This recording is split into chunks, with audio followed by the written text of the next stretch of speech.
Olá, sejam muito bem-vindos ao canal do Entre Facas e Panelas, esse canal que se propõe a te fazer cozinhar mais e melhor.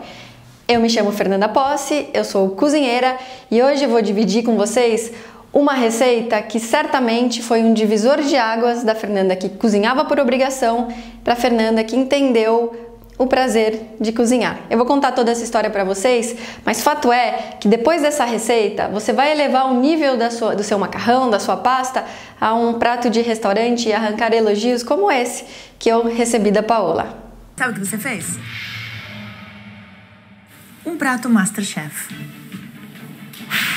Como eu sonhei escutar isso, chefe. Então vem comigo que hoje eu vou te ensinar a preparar um legítimo Francesco Paolo.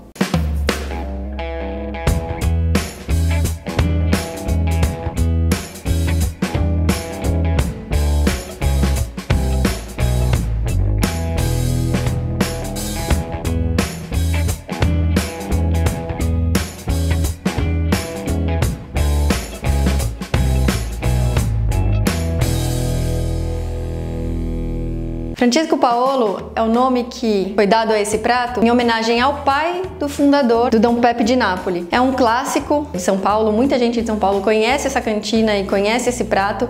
Fato é que um domingo à noite a gente resolveu assistir um filme chamado Sob o Sol de Toscana. Como o filme se passa na Toscana, acaba retratando muito a questão da gastronomia da Itália.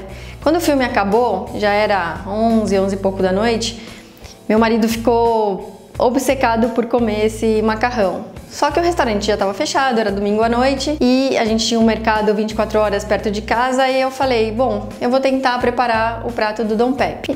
Fiz ali um exercício improvisado de imaginar os ingredientes que compunham esse prato, pedi para o meu marido comprar os ingredientes e fiz o Francesco Paolo como eu achei que deveria ser feito. A surpresa é que o prato ficou tão bom, mas tão bom, tão bom, e meu marido ficou tão feliz que naquele momento eu percebi que cozinhar era algo que era muito mais do que matar a fome de alguém ou uma obrigação. Ele podia ser um ato de muito prazer. E ver alguém tão feliz com o prato que eu tinha acabado de fazer foi uma mudança de paradigma, dei um start ali. E aí eu comecei a adquirir esse hábito de ir aos restaurantes e tentar replicar os pratos em casa. E aqui tô eu, né, depois de alguns anos, mergulhada de cabeça nesse universo que é gastronomia e cada vez mais apaixonada. E para fazer essa massa, a gente vai precisar desses ingredientes aqui, que só de olhar a gente já sabe que vai ter comida boa. Eu vou usar manjericão fresco, azeite, tomate pelado, orégano, pimenta do reino, tiras de filé, aqui eu tô usando o miolo de alcatra, mas você pode usar qualquer carne que seja macia e que não tenha muita gordura, azeitona chilena preta, sal, berinjela, alho, cebola. E aqui eu tô usando o tagliatelle, mas você pode usar qualquer massa que você gostar. Como aqui eu tenho só uma boca de fogão, eu vou ter que fazer as coisas separadinhas, mas você pode ir ganhando tempo enquanto tá fazendo o molho, já vai preparando a carne com a berinjela e já deixa lá a sua água fervendo para depois cozinhar o macarrão. A primeira coisa que a gente tem que fazer é descascar o alho. A grande vantagem é que a gente não vai precisar picar o alho, a gente só precisa descascar. Nosso alho já está aqui descascado. Agora a gente vai colocar azeite. E aqui eu uso bastante azeite mesmo, tá? Porque a gente precisa fritar bem esse alho. Alho pra dentro. E a gente vai deixar ele até ele ficar... Ele tem que ficar bem refogado, ele vai estar douradinho assim, mas ele não pode queimar, senão ele vai deixar o nosso molho amargo. Eu gosto de usar um pouquinho do manjericão já no começo aqui do preparo, só para o manjericão também dar uma perfumada aqui nesse azeite. Quando o nosso alho já tá moreninho assim, a gente entra com... Tá vendo o barulho que faz? Esse é o certo, tá? O certo é o fogo, o azeite tá tão quente, quando a gente joga o molho, até dá umas espirradinhas, mas esse barulhinho, ele é super importante. Agora nosso molho vai ficar aqui apurando um pouquinho. Já vou temperar aqui com sal. 2 pitadas de sal para começar, depois a gente prova para ver como é que tá. Vou usar um pouquinho de pimenta do reino. Agora a gente vai começar já a temperar a nossa carne. Eu pedi para cortar a carne já em tira, tá? Mas também poderia ser em cubo, aí é da preferência de cada um. A gente vai temperar essa carne com sal, pimenta do reino. E eu gosto de temperar a carne também com um pouquinho de orégano. E a gente mistura bem aqui para temperar toda a carne. Passa na tábua. Vamos separar essa carne aqui e deixar ela aqui fora um pouquinho. Agora a gente vai preparar aqui a nossa berinjela. Uma dica na hora de escolher a berinjela é a gente pegar uma berinjela que ela esteja firme, que ela não tenha nenhum furinho, né? E que a pele esteja bem brilhosa, como essa daqui tá. É muito importante a gente escolher a berinjela assim, porque não raras vezes a gente encontra penetras aqui, tá? Então é importante a gente abrir a nossa berinjela, cortar ela ao meio para averiguar como é que ela tá. Tá vendo, ó? Aqui não tem bicho na berinjela, ótimo. Eu corto mais uma vez aqui no meio. Tá? Mesma coisa desse lado. Vou usar essas duas partes aqui. Uma berinjela inteira se fosse uma porção maior, tá? Eu vou usar só meia berinjela, então eu tô dando preferência essa parte que tá sem a casca. Senão eu tiraria um pouquinho da casca dessas pontas e usaria também ela inteira. Daí a gente corta em cubos e vamos reservar essa berinjela aqui. A berinjela eu não tempero agora, porque se a gente colocar sal na berinjela, ela vai começar a soltar água, eu não quero isso nesse momento, tá? Vamos deixar ela aqui de lado. E já vamos tirar aqui o caroço da nossa azeitona. O caroço da azeitona, se a gente espremer, a gente já consegue... Eu dou uma espremidinha assim, ó, já tiro o caroço ela inteira, tá vendo? Fácil. Sem desperdiçar nada aqui da nossa azeitona. Agora vamos cortar a cebola e o alho que a gente vai usar na carne. Meia cebola. Cortar 2 dentinhos de alho. E a gente entra com a nossa carne.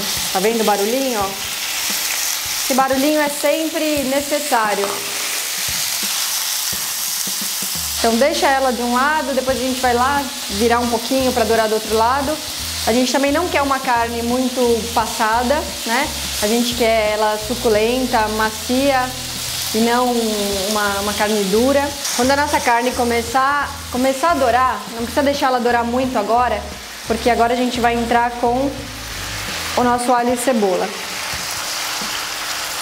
Aproveita para tirar esse fundinho que a carne deixa, sabe? Essa pegada que dá no fundo da frigideira. Quando a gente joga a cebola e o alho, a gente consegue tirar, raspar esse fundo e aportar ainda mais sabor para nossa carne. Assim que a gente perceber que nosso alho e cebola já estão refogados, a gente entra com a nossa berinjela. E agora sim a gente vai colocar um pouquinho de sal aqui na berinjela. Por que a gente deixa a berinjela por último? Porque a gente não quer que ela fique molenga, né? A gente quer que ela dê essa fritadinha aqui, né? Pegue os sabores da carne, dos temperos, mas a gente não quer que ela fique molenga, né? E a berinjela, ela cozinha muito rápido, então por isso que a gente entra com ela no final. Enquanto isso, vamos cortar a nossa azeitona. E a azeitona a gente pode cortar assim, grosseiramente mesmo, tá? Azeitona pra dentro.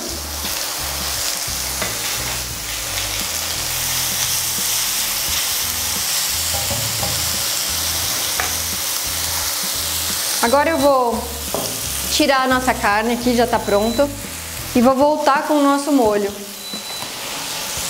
Uma dica importante, quando a gente estiver lá fazendo o nosso molho, não colocar não deixar um ponto menos de sal. Por quê? Porque agora a gente vai colocar, a gente vai juntar a carne, a berinjela e a azeitona e elas já foram temperadas com sal, a azeitona é salgada. Então se a gente deixa o molho já no ponto certo de sal, ao misturar todos esses ingredientes a gente acaba passando do ponto. Mistura tudo no molho. Aqueles pedaços de alho que a gente colocou inteiro, se você se incomoda com o alho no molho, agora quando a gente terminar a gente pode retirar um por um. Eu gosto de deixar o alho, ele na medida que o molho vai vai apurando, ele vai ficando super macio e não me incomoda, mas se te incomoda aí, tira. Aí vamos provar como tá de sal.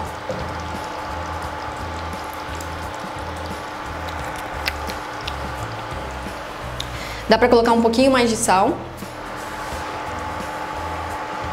E vou colocar um pouquinho mais de pimenta. Agora, no final, nos finalmente mesmo, eu gosto de colocar o manjericão, tá? Vamos colocar só no final. Ó, eu gosto de colocar o manjericão assim, em pedaçudão mesmo. Mas você também pode cortar ele, picar em pedaços menores, eu gosto assim.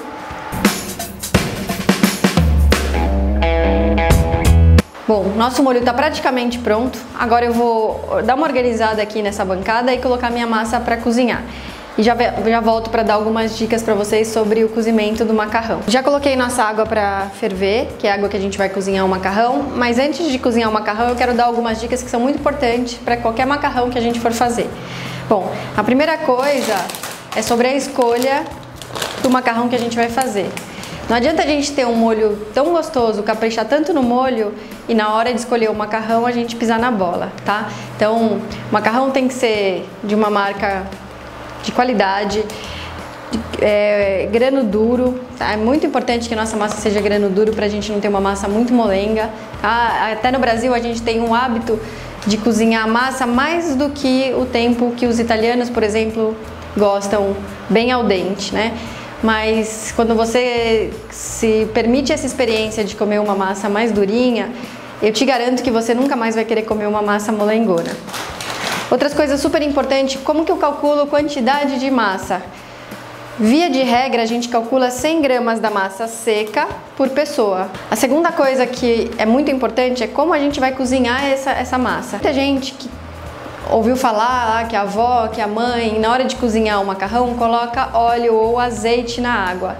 Não precisa. Muitas vezes essa tática era usada com a pretensão de não fazer com que a massa grudasse. No entanto, o que faz com que a massa não grude é a quantidade de água que a gente coloca para cozinhar. Para cada 100 gramas de massa, a gente vai colocar 1 litro de água para cozinhar. Outra coisa importante, que a gente não coloca óleo ou azeite na água, mas a gente coloca sal. E não é pouco sal, é uma quantidade suficiente que a gente prove a água e sinta a água salgadinha. Sabe quando a gente sente o gosto da água do mar? É assim que a gente precisa colocar sal na nossa água. Isso faz com que a nossa massa não fique insossa e ao misturar num molho que já está também adequadamente temperado, salgado, a gente tenha equilíbrio de sabor, tá? Muitas vezes a gente acha que é o molho que tá sem sal, mas na verdade a gente não colocou a quantidade correta de sal na água. Tá me falando que eu preciso cozinhar por 7 minutos. Quando der 6 minutos, eu já experimento para ver como é que tá a massa. Muitas vezes esse minutinho a menos é o suficiente, porque até a gente tirar a massa da água, até envolver no molho, a gente já atinge o ponto que a gente quer. Toda vez que uma pessoa quebra uma massa no meio para colocar para cozinhar, um italiano infarta. Vou fazer um macarrão pra gente, já até quebrei tudo no meio. Pera, quê? Você quebra o macarrão? Sim, pra caber na panela. Você sabe que ele vai cozinhando e entra na panela, né? Sim, mas quebra... né? Mas fica mais... Mas é que... não quebra o macarrão. Macarrão pra dentro. Aqui a gente começa a contar 7 minutinhos. Se você tem vontade de fazer a sua própria massa, basta clicar aqui no link que vai aparecer aqui em cima e assistir nosso vídeo de como preparar a sua própria massa. Nossa massa aqui já deve estar do jeito que eu quero. Só de pegar aqui, depois que a gente começa a fazer muito macarrão, só de pegar na massa assim e ver assim a textura dela, a gente já consegue saber que a massa tá no ponto. E agora a gente vai tirar o macarrão aqui da... Eu não gosto de escorrer a massa do macarrão, eu prefiro tirar com uma peneira assim e reservar essa água que tá cheia de amido, e eu gosto de aproveitar um pouquinho dessa água para misturar no molho, né? Assim eu consigo, além de dar uma esquentadinha no molho, eu aproveito todo esse amido deixado pela massa aqui e ainda adiciono um pouquinho mais de cremosidade no molho. Para empratar, tem um truque legal que é pegar um garfão, uma concha e enrolar a massa o máximo que você conseguir aqui. A gente coloca no prato e puxa assim com delicadeza. Agora a gente vai colocar o molho, servir o molho na massa. Caprichar no molho. Pegar uma parte bem bonita do nosso manjericão. E aqui tá pronto o nosso Francesco Paolo, lindo.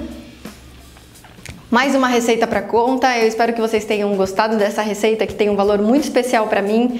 Façam aí na casa de vocês, venham aqui, deixem seu comentário, vem me contar aqui como foi a sua experiência, sugestão de outras receitas que vocês querem aprender. Se inscrevam no canal, curtam o vídeo se vocês gostaram, compartilhem com os amigos, vamos fazer o Entre Facas e Panelas crescer. Toda segunda-feira receita nova aqui no canal e, quem sabe, a partir das quintas-feiras, esse é o meu projeto, colocar vídeos de técnicas para vocês, técnicas, dicas e tudo mais. Quanto mais conhecimento a gente tem, mais autonomia e mais prazer de cozinhar automaticamente a gente vai tendo. E como eu sempre digo, Entre Facas e Panelas, lugar onde saber e sabor são um prato cheio.